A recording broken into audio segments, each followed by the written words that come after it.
بسم اللہ الرحمن الرحیم۔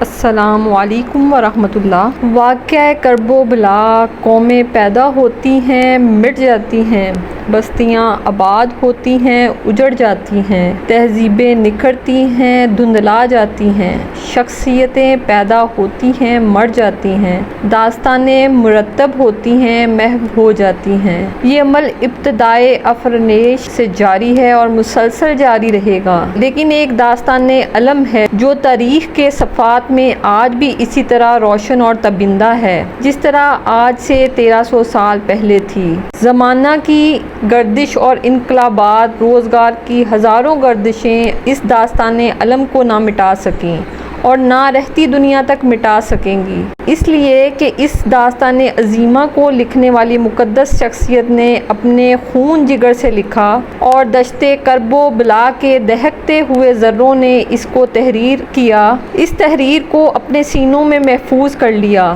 تاریخ عالم کے صفحات اس داستان عظیمہ کی نظیر پیش کرنے سے قاصر ہیں۔ اگر کسی میں حوصلہ ہے تو اس آفتاب کے سامنے اپنا دیا جلا کر تو دکھائے۔ اپنے نانا کے مقدس دین کی احیاء کے لیے قربانی کا بے نظیر معیار قائم کیا، کوئی اس کی مثال تو ڈھونڈ کے لائے۔ حق و صداقت نے کمال صبر و استقامت سے ان آزمائشوں کو طے کیا جو اللہ رب العزت نے بیان فرمائی۔ لَنَبْلُوَنَّكُمْ بِشَيْءٍ مِّنَ الْخَوْفِ وَالْجُوعِ وَنَقْصٍ مِّنَ الْأَمْوَالِ وَالْأَنفُسِ وَالثَّمَرَاتِ وَبَشِّرِ الصَّابِرِينَ الَّذِينَ إِذَا أَصَابَتْهُمْ مُصِیبَةٌ قَالُوا إِنَّا لِلَّهِ وَإِنَّا إِلَیْهِ رَاجِعُونَ۔ اللہ تعالیٰ تمہیں آزمائشوں میں ڈالے گا، وہ حالت خوف و ہراس، بھوک اور پیاس، نقصان جان و مال اور ہلاکت و اولاد و کارب میں مبتلا کر کے تمہارے صبر و استقامت کو آزمائے گا۔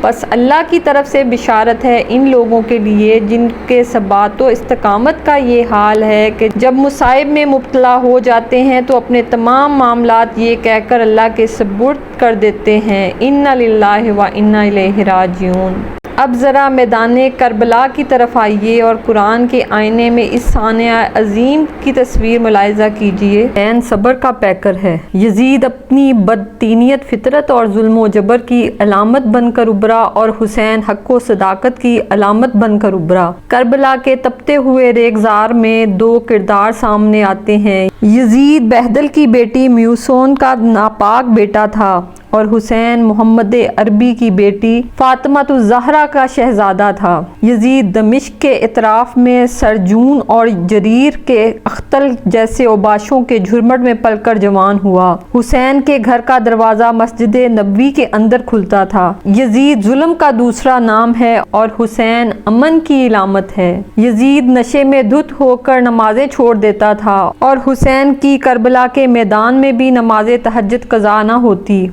یزید نے ایک مرتبہ حج کیا اور شراب کے مٹکے ساتھ لے کر آیا اور اختل اور دیگر گویوں کو اپنے ساتھ رکھا تاکہ سفر آسانی سے کٹے۔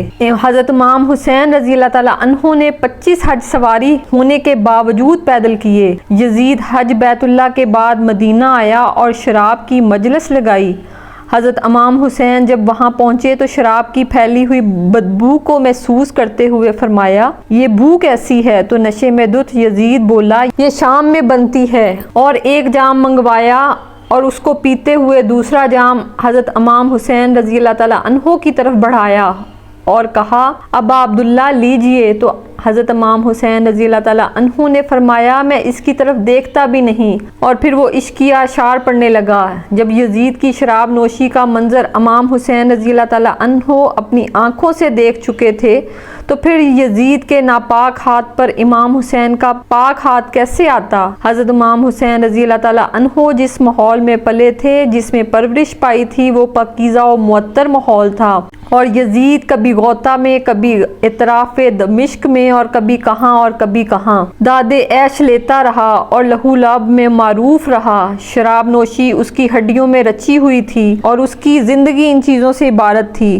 وہ محرمات کو حلال قرار دیتا، شریعت بیضا کا مذاق اڑایا کرتا تھا، اور حسین ابن علی کی دوستیاں جن لوگوں سے تھی وہ عبداللہ بن عباس تھے، عبداللہ بن عمر تھے۔ یزید جوا کھیلتا، قمار بازی کرتا اور حسین ابن علی اپنے نانا کے قدموں میں بیٹھا کرتے تھے۔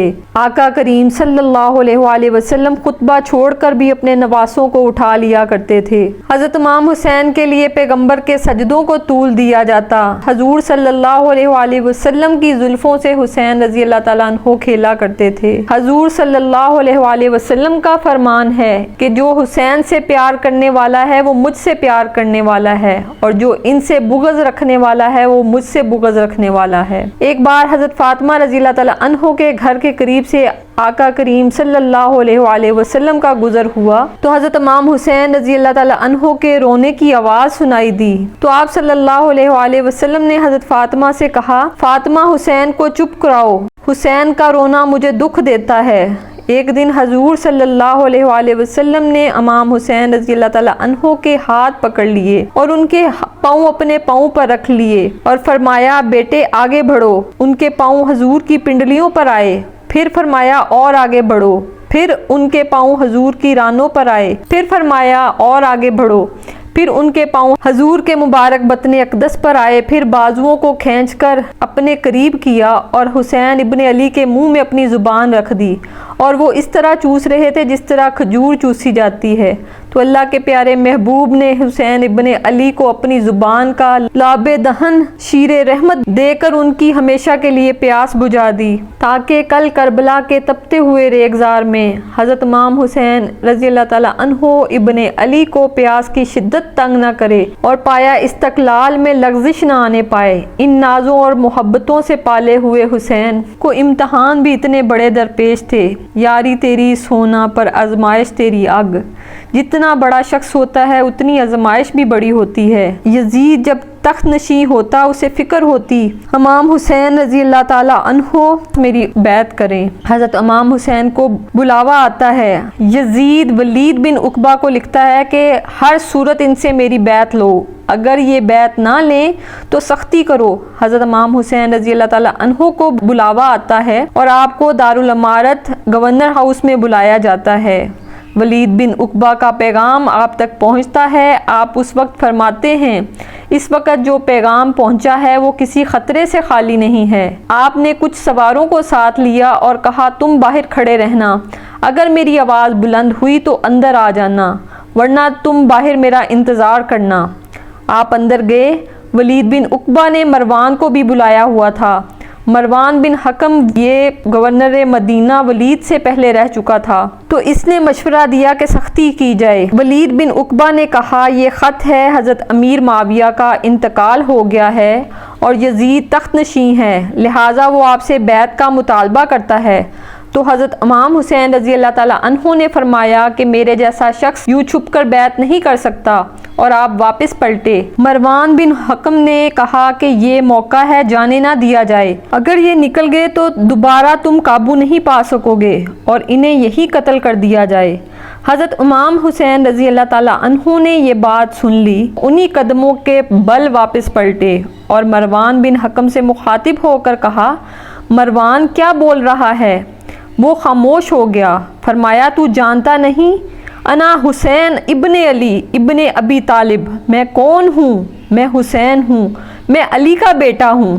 ہمارے گھر میں قرآن اترتا رہا، وحی کا نزول ہوتا رہا، اور یزید فاسق ہے، فاجر ہے، مسلمانوں کا قاتل ہے اور شرابی ہے۔ میں ڈنکے کی چوٹ پر یزید کی بیعت سے انکار کرتا ہوں۔ بس حیدری کچھار سے محمدی شیر نکل آیا، اب آسان خطا ہو گئے، راستہ چھوڑ دیا گیا۔